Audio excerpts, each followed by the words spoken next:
Cameron, What? What is it? What? spontaneous. What is spontaneous? What? Have you seen it? What? What are you talking about? I don't get it. Have you seen Spontaneous? I don't know what that is. Well, let's go find out. I think I'm gonna die. I think I'm gonna die.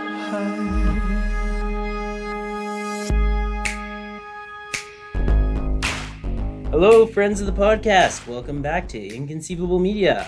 I am your host, Myles. And I'm Cam. And today we are going to look over Spontaneous. Was a little spur of the moment, but why not? Yeah, it seems fitting. At least this time we have something to talk about, as opposed to when I have jumped this on other people and they'll just be like, I don't have anything to say. Why did you make me watch this? We'll talk about that later. Excellent. So, for those of you who do not know, Spontaneous was made in 2020. It is a rom-com horror, and the plot starts during a senior calculus class at a Covington High. A senior student inexplicably explodes, spraying the surrounding students with her blood, and the police take them into custody just to do an investigation, and it goes on from there. Now, this series does ask a lot of good questions, like what happens to those stick family stickers on the back of cars if somebody dies, or who's next, or if anybody is next. So, now, I have to ask you some questions, Cameron. Oh God. What did you think of this movie? I really liked this. But I gotta be honest right now. When you said, do you want to watch a rom-com? I had something else. I had a completely different idea in my mind of what we were going to be watching. This was not at all what I was expecting. Well, Cameron, we've been over the rules. I don't watch two things, Westerns and rom-coms. Now that we broke that, everything is on the table. I mean, to be fair, that was also why I was a little surprised when you said, hey, do you want to watch this? You like rom-coms? And I'm sitting there going, since when do you like rom-coms, Myles? Well, I don't, but this is just funny enough. I love it. Well, considering that black humor is a big part of this movie, I can understand why this was something that you said that you'd break your rule for. Okay, so another quick question I'll ask you is, do you think these actors and actresses are too old? No, I didn't think so, actually. I understand that is often a problem when it comes to doing high school type stuff, where you'll get actors that vary wildly in age, but generally speaking, the main cast members are all, sometimes they're our age. Yeah. Hello, fellow kids. Oh, well, okay, not that old, but I mean, I think, I think we could get Ron Perlman to be a senior football team player. I think that would be great. Senior high school football player, beard and all. I think of something like Andrew Garfield for the first Amazing Spider-Man movie. I think he was 27 or 28 or something. So he was already a decade older than most of the extras that were high school aged kids for that movie.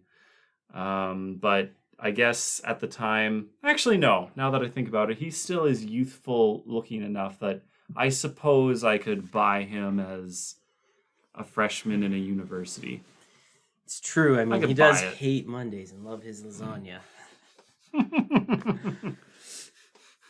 So I didn't think that they looked too old. Everyone who was a student, no one jumped out to me. Okay. Now, would you honestly recommend this movie to others? Yes. Yes, I would, actually. Okay,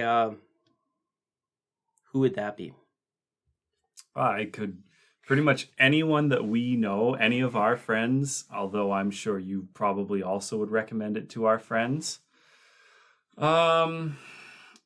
I think that I would probably recommend this to anyone who is interested in rom-coms as well.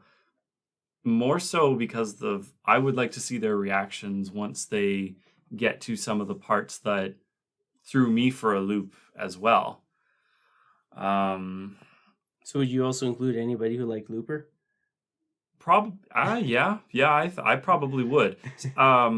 Honestly, most people that I recommend movies to are generally people that are looking for something that not different, but are looking for something that might make them think about stuff or go, you know what, I appreciated what this movie was trying to go for, and I like that they did this differently.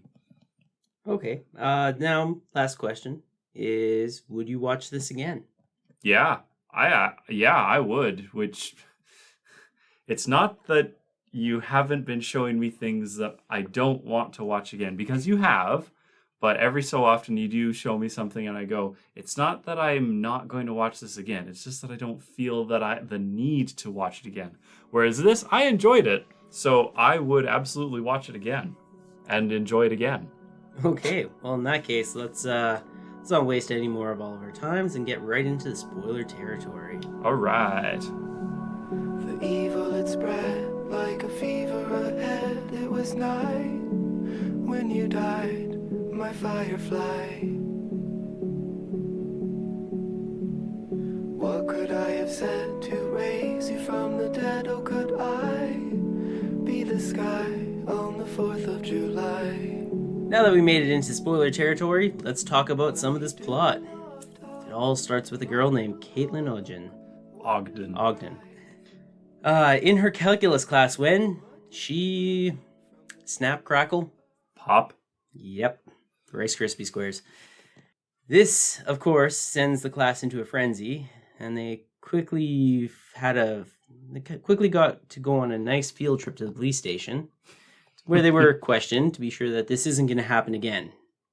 Because, first of all, it's terrifying. Mm-hmm. But it does. And a lot more. Anyways, after the funeral, the main character, Mara, gets high on mushrooms supplied by Jenna and Joe Dalton, played by Lane McNeil and Clive Holloway. Mara is actually played by... You completely just jumped over. That's Catherine Langford. Mm-hmm. For all those who know.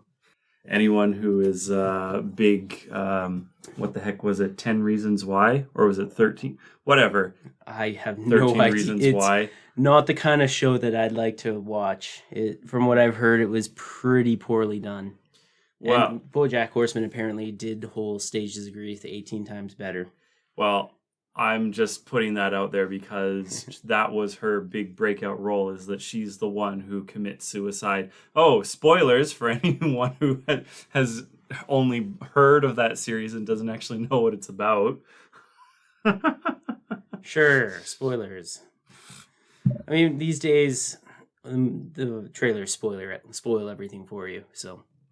Anyways, I just wanted to put that out there because it's not that she's not an unknown. Her friend. Mara gets high on mushrooms, and then she goes and drinks them with her friend Tess, who's played by Haley Law. And Mara gets approached by a boy named Dylan, played by Charlie Plummer, where he confesses he has a crush on her. Cue the awe. Are we going to skip over what he did before? Sure. The dick pics. The classy dick pics. Because they are of Richard Nixon. I thought that was great, honestly. That's honestly the kind of stuff I do. Mm-hmm. Or like if, the girlfriend's bugging me, it's like, oh, you never send me dick pics. I'm like, okay, here you go. And I send her pictures of dicks. Tons and tons of dicks. Yep. And for those of you who don't know what those are, it's spelled D-I-K. It's actually a basically African antelope that's about the size of a small cat. So anyways, they kind of get to know each other over the course of time. And it follows Merrick, this Mara character, Mara Carlisle. Blah. And her journey through these impetuous times. After Caitlin pops, the next one was a jock named Perry Love. He was on the senior football team, and turns out he was gay, and Mara had no idea, which I thought was a pretty cool thing. Didn't you like this part? Yes, I did, actually. And we'll probably talk about it more, but this was one of the things that I appreciated because, in a way, the only character that it had an impact on was Mara because she didn't know, and I feel that it we don't get to linger on it for too long, but I feel that there were probably some preconceptions that she had because they're all jocks and she's kind of in that loner hipster, would probably date someone who rides a motorcycle type clique, like the Fonz, or Yeah. perhaps even more like Stephen Hyde from That 70s Show. He never rides a motorbike, that I think, but that type of Johnny Spells, that's his name. Johnny Johnny Spells, Spells. and he fucks. Which it turns out he doesn't. So Well, then why would they? it's all about persona. He's that. He was that okay, guy I who get it. everybody's like, "How old is he? We don't know, but he doesn't go to school here anymore." Oh, But he drives a motorbike, and him and his gang are like they're all tieflings, and Oh God. he's dating like one of the main high school cheerleaders, and it turns out that actually his gang does a lot of like they do like not show tunes, but like sort of the gang stuff that would happen in Greece. Oh, okay. So it's like musical Oh, theater kind of right. like gang fighting stuff. So they're always so practicing that. Sort of like what you see in the original West Side Story, right? Exactly. Yes. That's exactly what he's based Yeah. off Oh my goodness, that's great. That's a series you really do have to sit down and watch. I know you're not a huge fan of the D&D podcast stuff, but this one's actually on YouTube, and the players make it. And Brendan Lee Mulligan is an unbelievably good DM. I think you've shown me clips from this before, so I'm at least aware of it. What was it called again? Fantasy High D game. Oh, okay. Yeah, I Fantasy High, the D&D game, done by Roll20, or not Roll20 Law, done by College Humor through Dimension 20. But I suppose we should get back to it. So I mean, the thing that I liked was the fact that basically he's revealed to Mara that he's gay, but it seems like everyone else was at least aware of it, and so for her it's just like, I never knew because I didn't care, because all I cared about was the "We Love Cox" gag with him and the two other guys, which they had to have known what they were doing. Oh, they absolutely knew what they were doing. That's why they would always play the game with the crowd. That's true. That's a good point.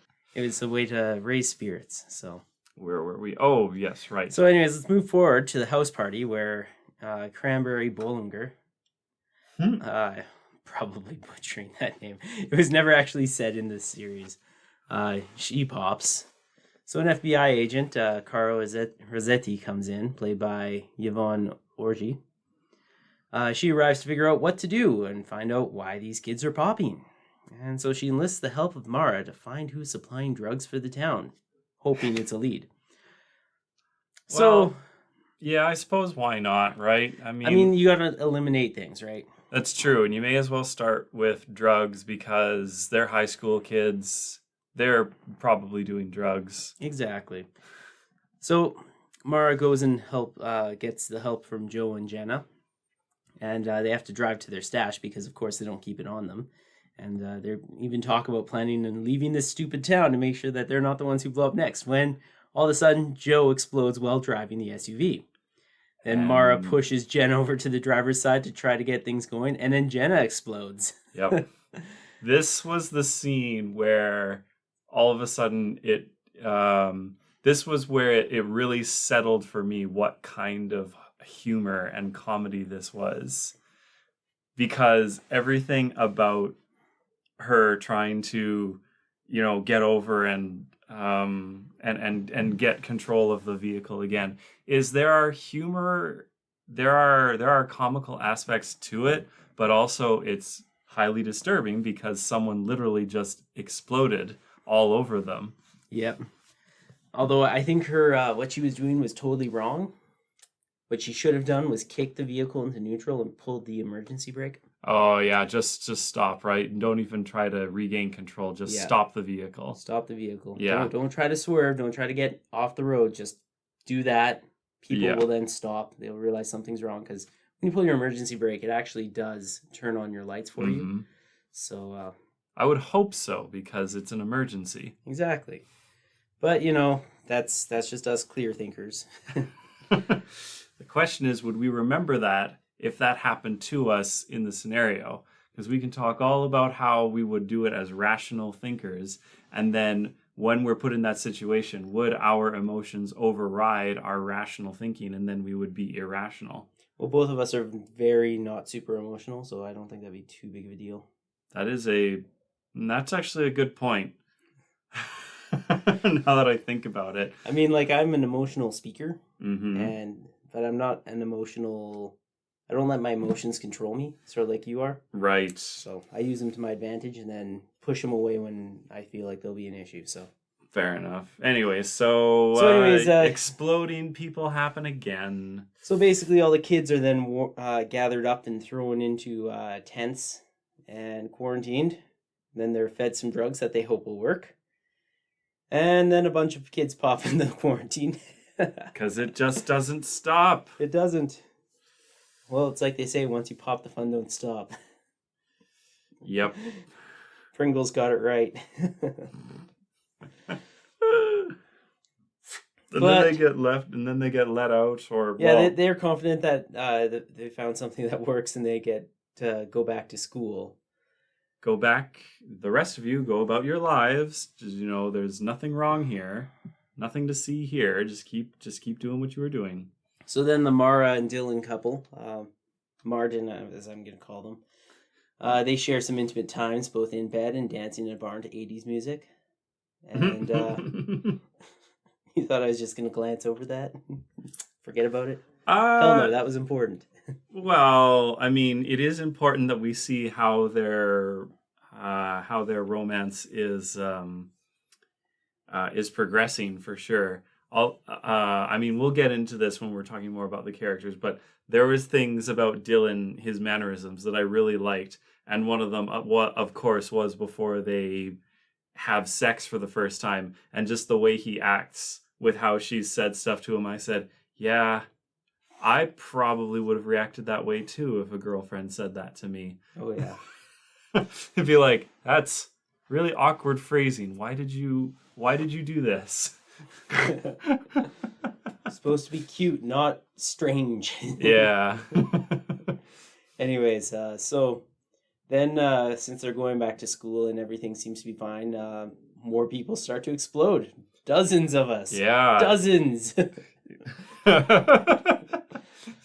Oh. Then Mara and Dylan get separated because Mara almost got trampled, but then they eventually find each other in time, just in time for Dylan to explode. Yeah. My favorite character does die here. It's not Dylan. It's actually the. It the guy who is in all the protective gear and everything? Oh yeah. He was a gem. All of your protections can't save you here. Yeah, it's so interesting with that, where he gets himself all dolled up thinking that will make a difference, but they don't know what's causing it, so what was the point? Exactly. But anyways. It made him feel comfortable. That was the point. So anyways, she doesn't really attend Dylan's funeral, but she does break down, trying to unlive, essentially, drinking everything away, having lost Dylan, of course. She then steals some alcohol and throws a bottle at the FBI agent's car. Oh my God, that was a great scene. That scene was so, everything about that was so great, because she just walks into the liquor store and she just grabs the bottles, and you can see all the people that are just like, we know who she is, and are we going to stop her? No. Nope. That's not our job. No. She's been through enough. Yeah. This is a small price to pay. Yep. Who cares about a couple bottles of tequila or vodka or whatever it was that she got? It's a vodka. Oh, yeah. But then when she just, oh man, she's like, oh, the physical here, have a drink, and throws the bottle. Oh, that was great. Just destroys the windshield. It was awesome. So, anyways, it all comes down to her eventually laying down on Dylan's grave, where she gets a sobering talk from Dylan's mom. Mm-hmm. Now, I do actually really like this scene. It really drives what I think is one of the main lessons home. Yeah, what's that? Well, we'll get into that later. Oh, okay, all right. But once again, the students gather up and give them a new set of the snooze button pill, which is what they start to call the drug. And this one seems to work. For now. Then Mara and Tess go to live on the beach as they dreamed, because life is short. Yeah, I liked the ending because I appreciate, and it really goes, it kind of drives home the main theme of the film, where you just go out and do whatever the heck it is you want and just kind of do it and commit to doing it. And it's kind of interesting. It kind of embodies the YOLO approach, I suppose. But considering what she just went through, I feel that she has no reason to not act in that way. And it's not like she is just going off to just do shrooms all the time. She's like, I'm going to be the president, and I'm going to say, fuck you, Donald Trump. Wait, no, that's not what she... that's exactly what she said. Well, she also says, oh no, there was something like, and if he says that bitch became president, and I'll just be like, that's president bitch to you. Yeah. I wasn't sure how they were going to end the film, and the way that they ended it like that with a montage, for lack of a better term. Not a meritage? Well, I suppose we could call it that, since it's all from her perspective. But I kind of liked it because I'm not saying that most shows or movies or whatever will generally end with things going off quietly into the night or whatever, or just kind of tie things up nicely with a bow. And instead with this one, she's just going, no, we had a horrible traumatic experience and it has changed me. And this is who I am now. I am going to be this very forward and just do things this way. And I'm not going to be quiet and I'm not going to be silent about it. Yeah. It was a nice change. Very good change. Instead of being afraid of everything, it's, no, screw it. I'm going to make everything better. Well, yeah. Yeah. So, do you think this was a horror movie? Yes, I do think that it's a horror movie. Especially because of the way it was filmed, there were certain aspects that were really reminding me of slasher films. Thinking that, oh no, what's going to happen is all of a sudden someone, is someone going to just jump out and just behead this person or stab them or whatever. Or in this case, they're going to explode, right? Yeah. But that same tension from the framing and compositing and everything for the scenes brought out that same sense to me of going, oh yeah, this is absolutely a horror movie. Or this is designed to make you think it's a horror movie. And I thought it was great. Could you say that it was a Teshin? A Teshin? Teshin. As in, well, I was just about to say that the interesting thing about how a lot of people in the movie are traumatized and they're freaking out, obviously.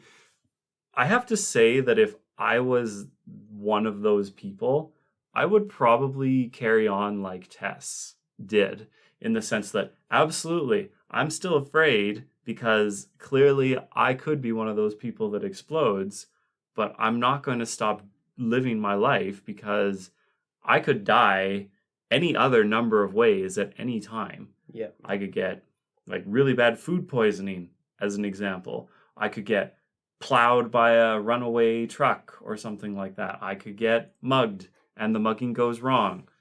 Who knows how many different ways, and that can happen at any time. So why should I be afraid? What was that one saying? 30,000 people in the States die from shootings.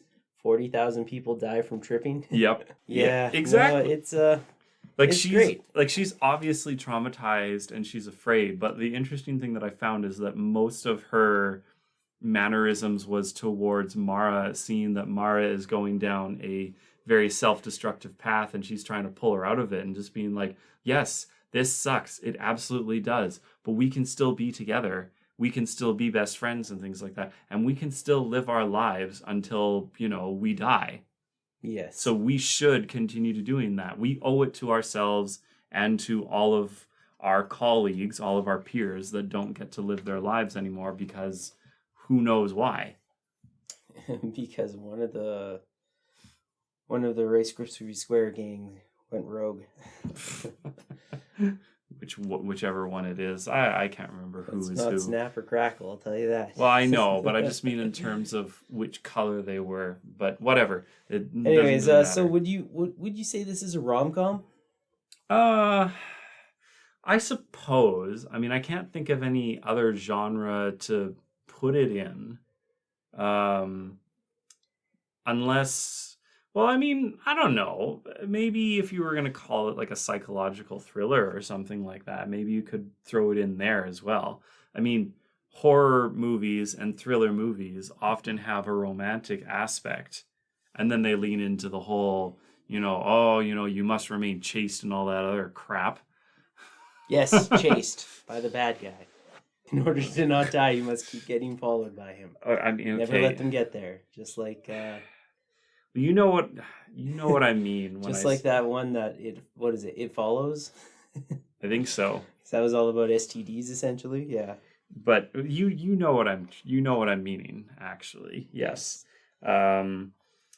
So in a way, you could probably file it under that, but instead, because of the fact that they really do lean into the more dark humor of it and I wouldn't say inappropriate.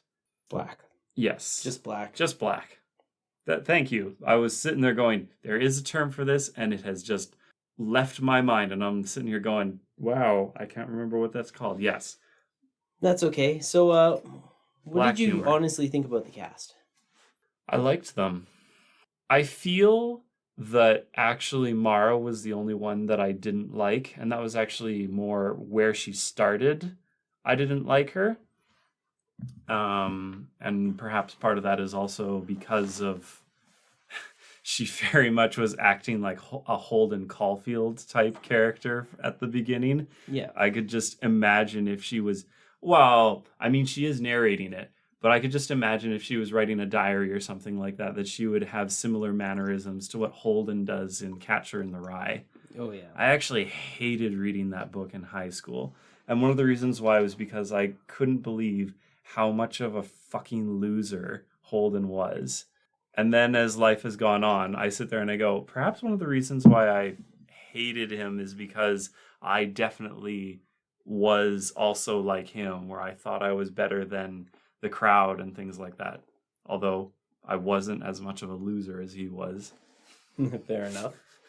I wasn't such a dweeb that I would, be ostracized by my peers because I do stupid things like be the equipment manager for the fencing team and then forget the fencing foils on the train.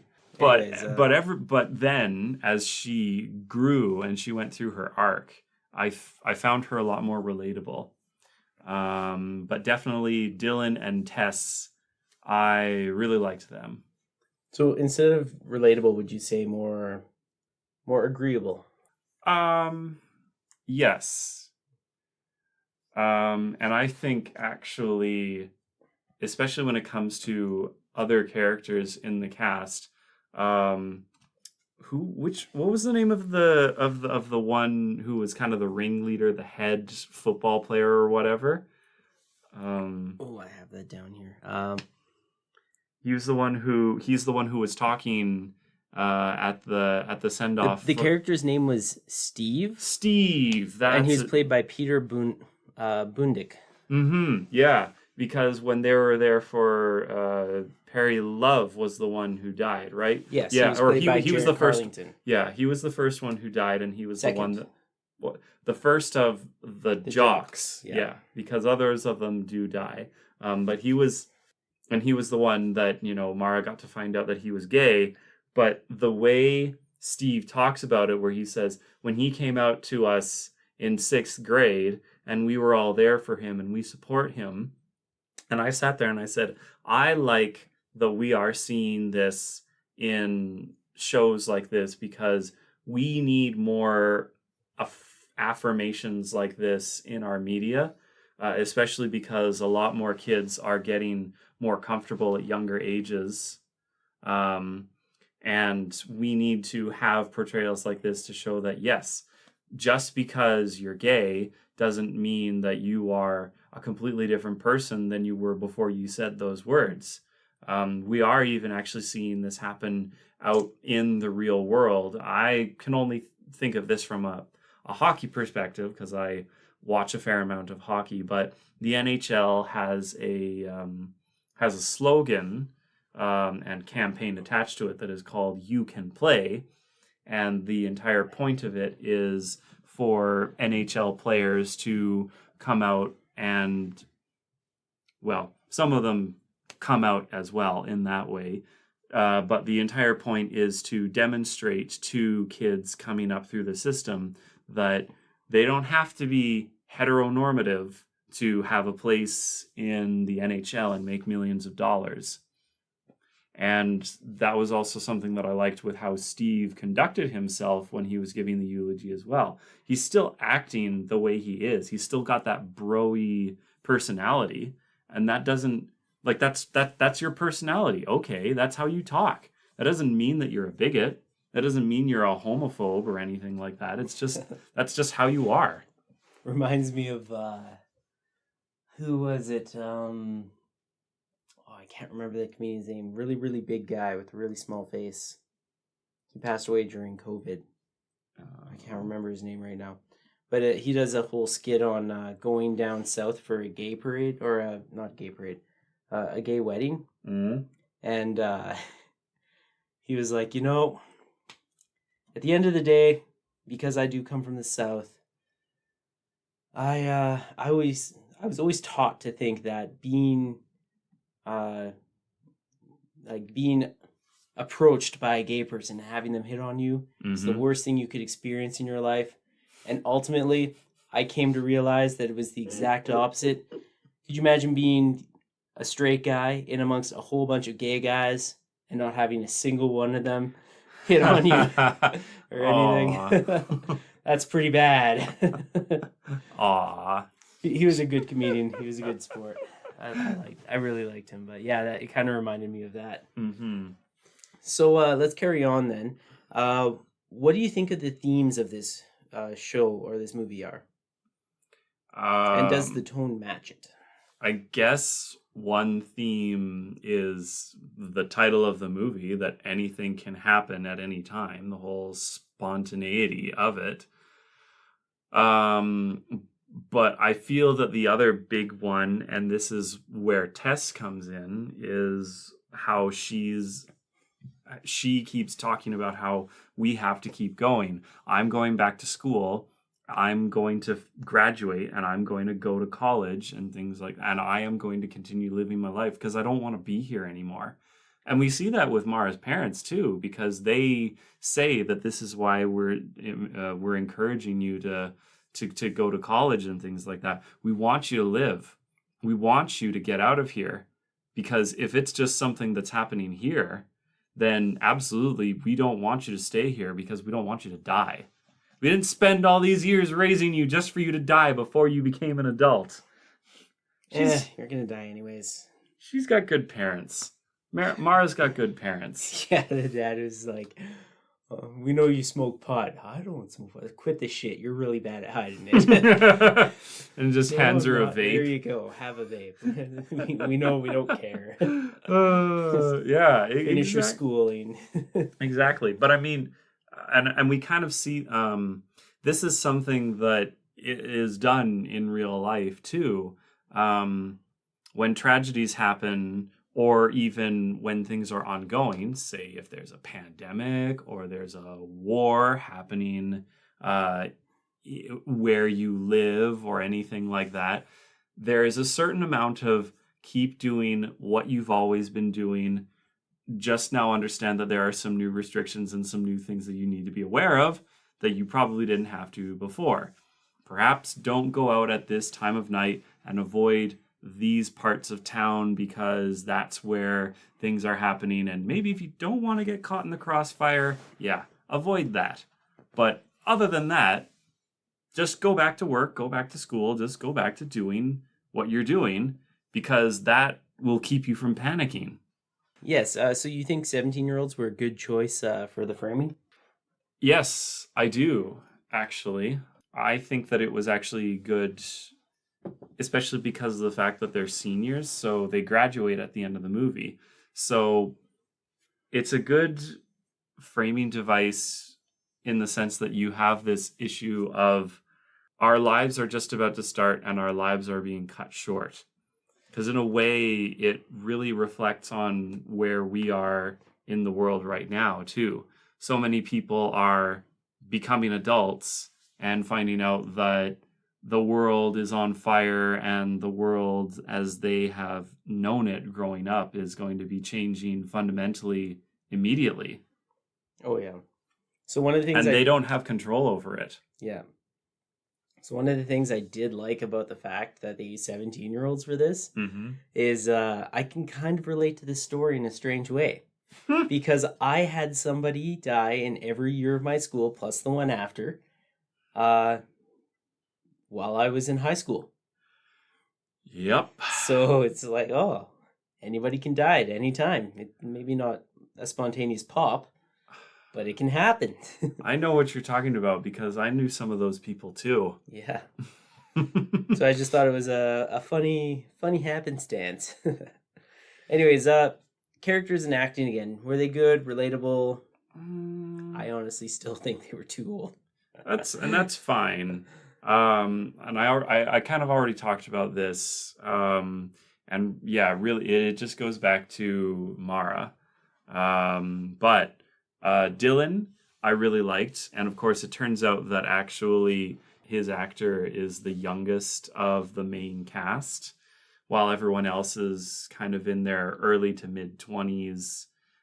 He was actually, I think, 19 or 20 when they started filming for this. So he was like the closest to actually being a high school student.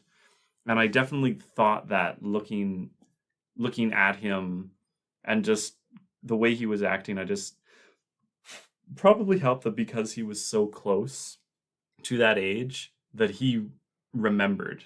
Yeah. Whereas most everybody else, it's been so long that they don't really remember. Yeah, it was still fresh in his head. I can kind of remember how I acted when I was in high school, but it's been so long and I've gone through so much stuff over those years that I probably fundamentally would not really be able to emulate the way I acted in high school anymore.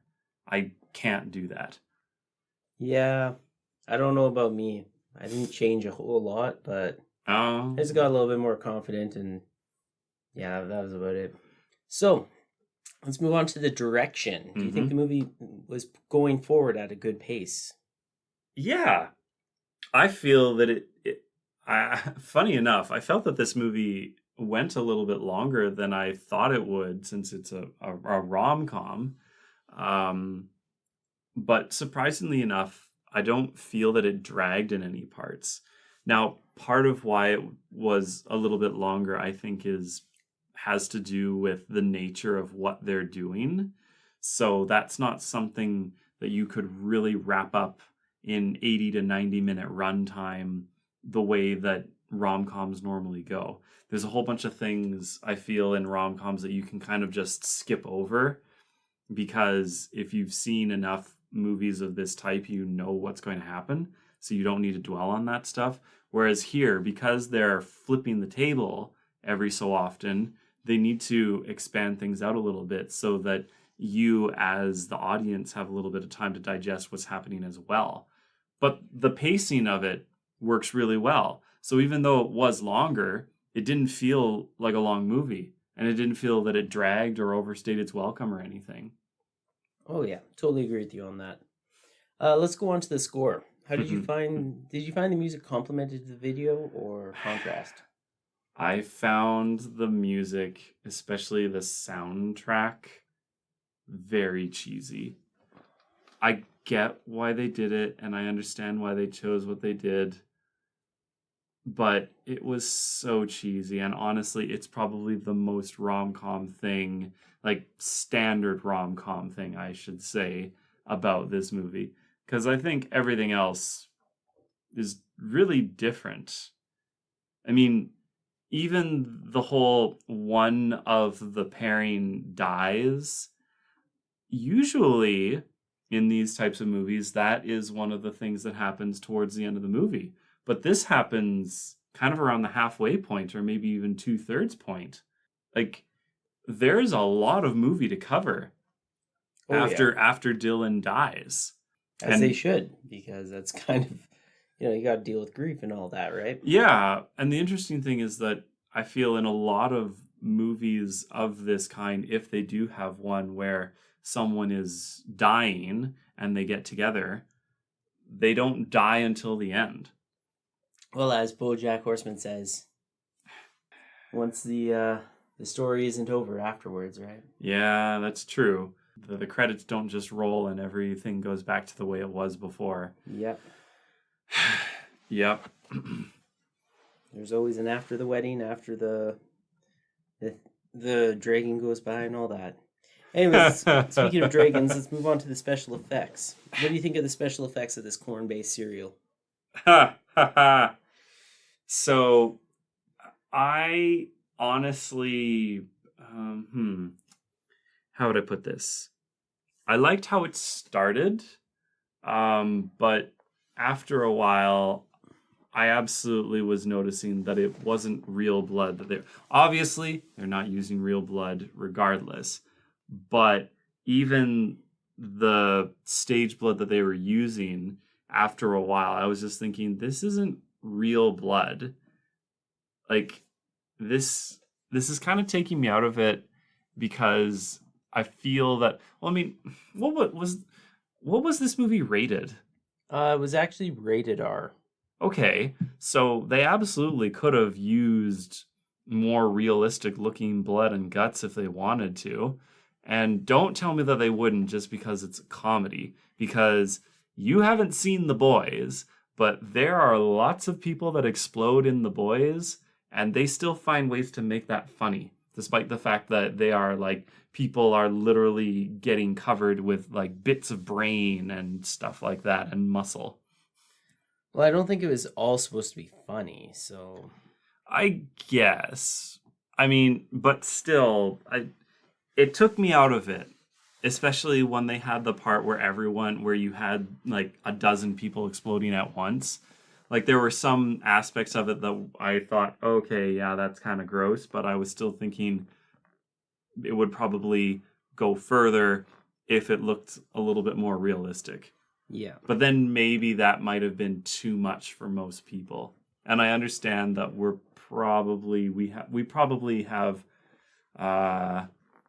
stronger stomachs than other people. Oh yeah. When it comes absolutely. to things like this. Being hunters, of course.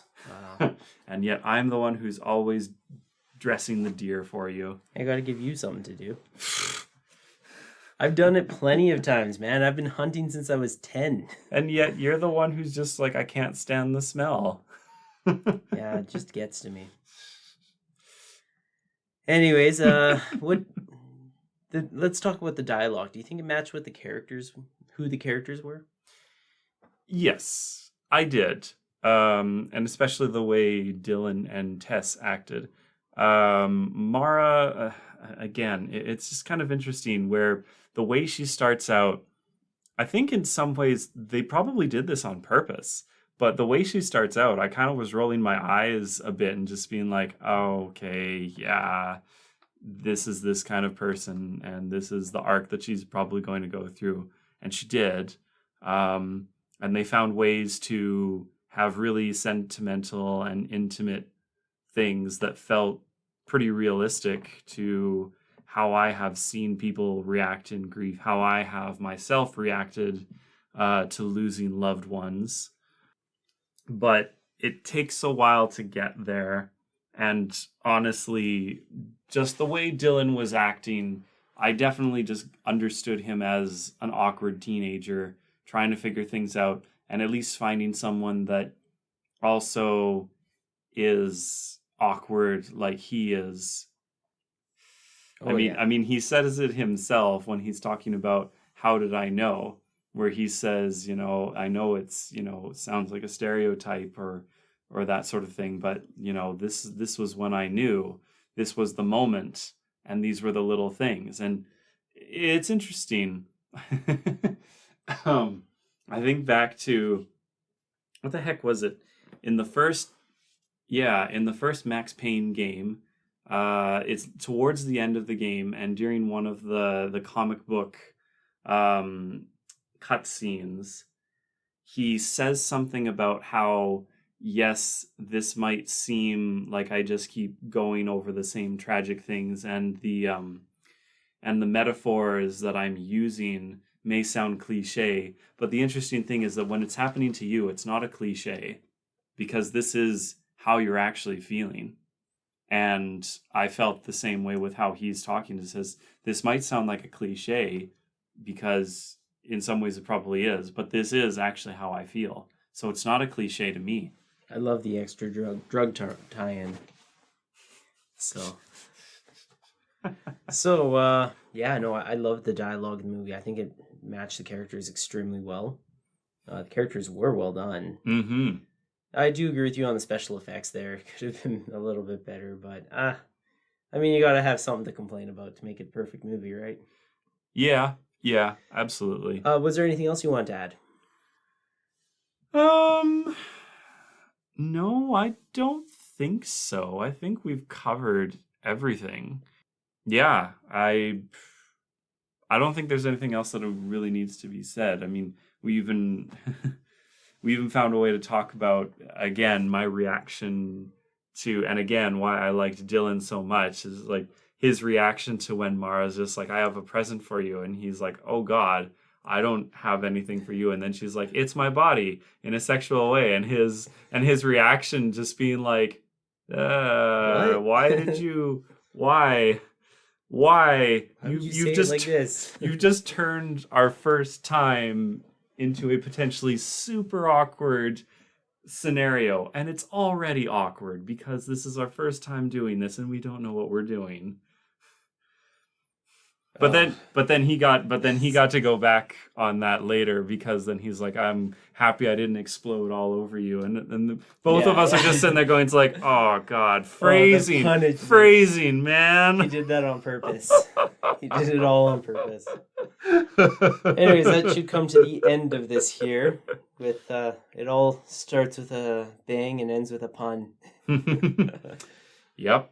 That's just how we are here at Inconceivable Media. Yes. Now, thank you again for joining us. If you have any movies or shows you want to recommend to us, please get a hold of us through our social media. Just look for Red Dragon Media. Gold Dragon Media. Gold Dragon, damn it.